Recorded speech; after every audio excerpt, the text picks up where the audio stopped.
इस गाड़ी में सबसे ज़्यादा धुआं दे रहा था, तो हेड ब्लॉक खोल दिए हैं। देखो हीरो होंडा का स्प्लेंडर प्रो गाड़ी।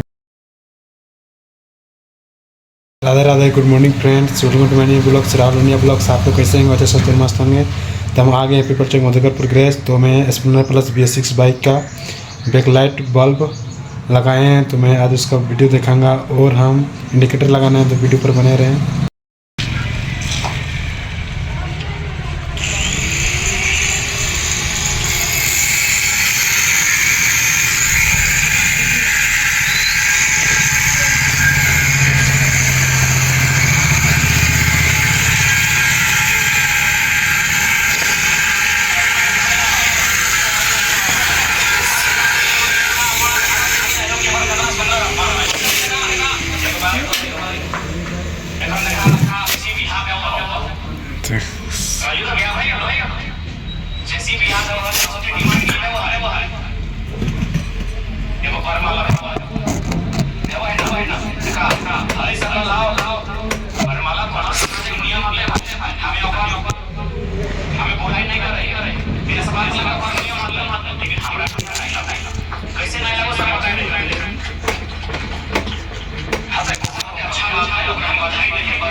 अब हम बताने वाले हैं हीरो होंडा स्प्लेंडर प्रो का हेड ब्लॉक गया था 50 लैथ मशीन, तो बन के आ गया है 25 का बोर होके। तो मैं फिट कर लिया हूं, तो मैं आज उसका हीरो वीडियो पर धुआं बहुत ही ज़्यादा दे रहा था, वीडियो पर बने रहे। आप लोग देख सकते हैं स्प्लेंडर प्रो है, और इस गाड़ी में सबसे ज़्यादा धुआं दे रहा था, तो हेड ब्लॉक खोल दिए हैं। देखो हीरो होंडा का स्प्लेंडर प्रो गाड़ी है, देख सकते हैं BS3 गाड़ी है। इसमें बिना सेल्फ का लगा हुआ है ये गियर, और इसको बनवाने के लिए चास भेजा था, तो चास बन के आ गया था। देख सकते हैं ये वाला ब्लॉक है, 25 का बोर होके आ गया, और देखो फिटिंग भी हो गया, और वो वाला हेड है, देख सकते इस गाड़ी का। मेरा आज का ब्लॉग का वीडियो देखने में अच्छा लगा तो प्लीज़ एक बार लाइक, कमेंट, शेयर, सब्सक्राइब कर दो। भारत माता की जय। फिर मिलते हैं नेक्स्ट टाइम। बाय।